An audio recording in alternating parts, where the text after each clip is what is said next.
energy did for several years, not seeing a trend.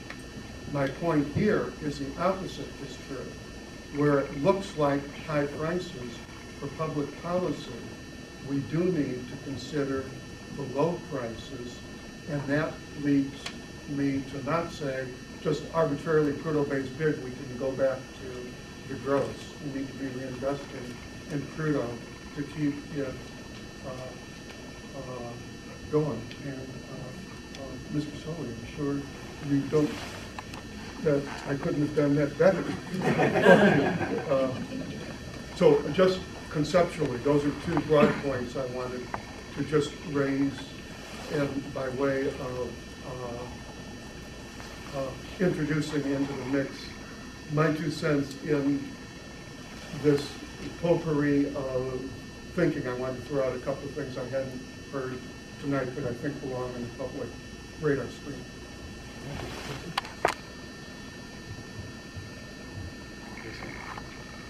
I would like to ditto that. I think we need to look at the big picture. And Palin will have a hard enough time getting this past, the paid-off cronies. So I think you should get behind her, because if you don't pass this now, we lose $500 million. Who wants to come back to town and say that they left the money on the table?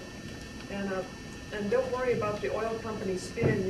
We don't pay you to worry about or advocate for the three producers, and the public doesn't believe their spin anyway. So the big three, they do what they want based on their own economic needs, and it has almost nothing to do with this, our taxes. We couldn't go low enough now to interest them. They've left the pipe half full. So it's all about access, access, access, and that will bring everybody else up here to fill the pipe, and that's what we need. And don't worry about changing the tax regime for the same reason, because 3 or 4 times in 30 years is not a big deal. And that's just, the way the oil companies, it's the complaint that they use in their whine about why you shouldn't change the PPT, but in reality it has nothing to do with what we should do for ourselves now, because this is the most stable place to do business, taking in all aspects of business risk. Just the first statement about if we should help her out now so we can get $500 million instead of this, with the same logic that they had when they passed PPT in 2006.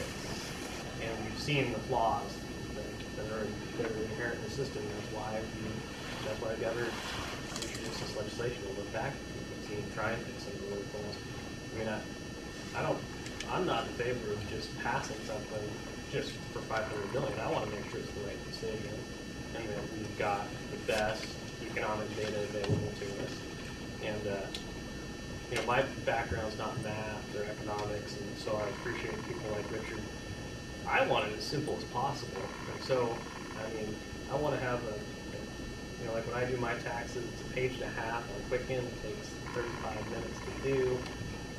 I know the ConocoPhillips files a 300-page tax report every year, every quarter or something like that. It's volumes, and in those volumes, I think we lose something. I really think that we need to try and simplify. And I think adding other parts to this, this ACES plan, I'm not completely sold on it yet, adds more cogs in an already complex wheel. I'm really afraid that we're not going to figure out what to do with it.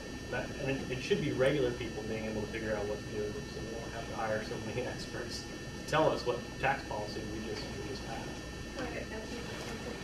Well, this is not an answer question for you to answer. A comment. Having a dialogue. Just a comment. Just one quick. I agree 100% with you. I just think that the timing, we need to get that information. That's why we need this. Get the information, then go and close all the loopholes, go to gross. It's just a timing thing. And there's no problem with having this now, 2 years later, closing it up.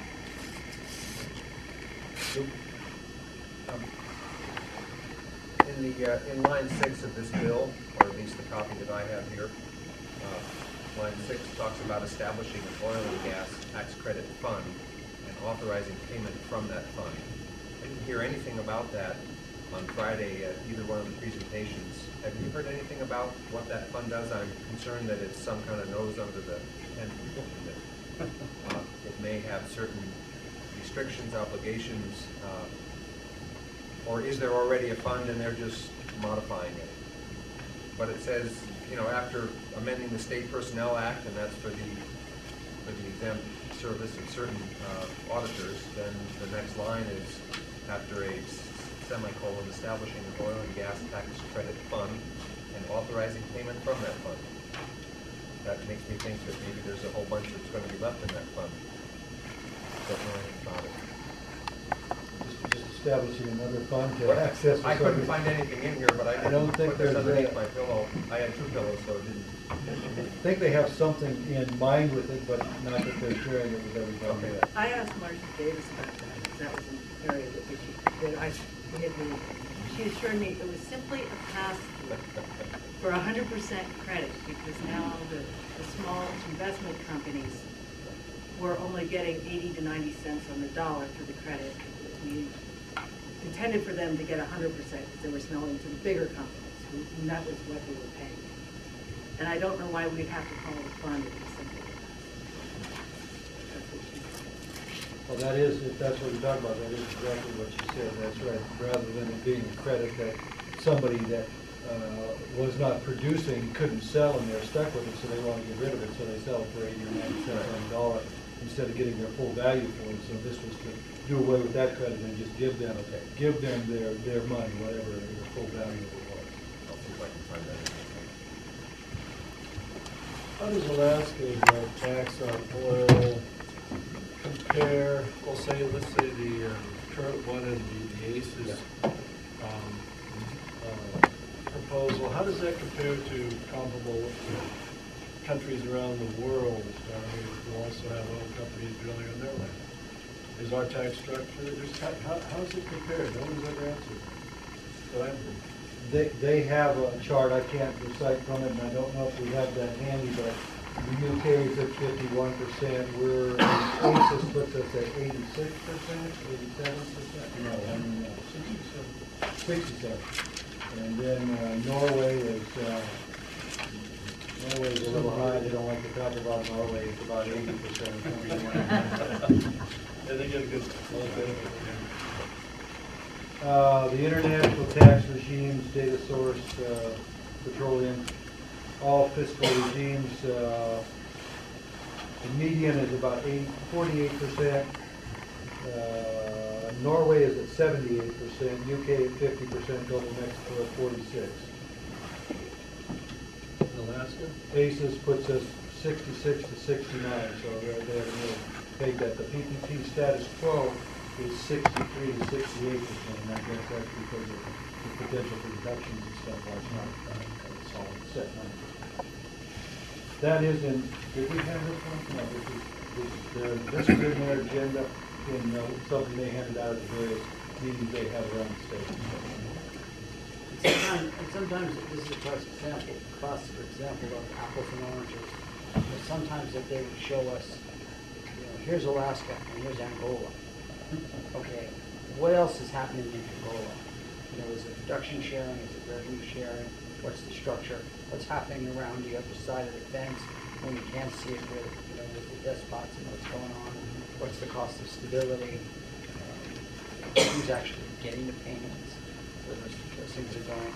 So it's part of that world of people making comparisons on their advantages and other people making their someplace understanding the matrix of that where it's appropriate to do those comparisons.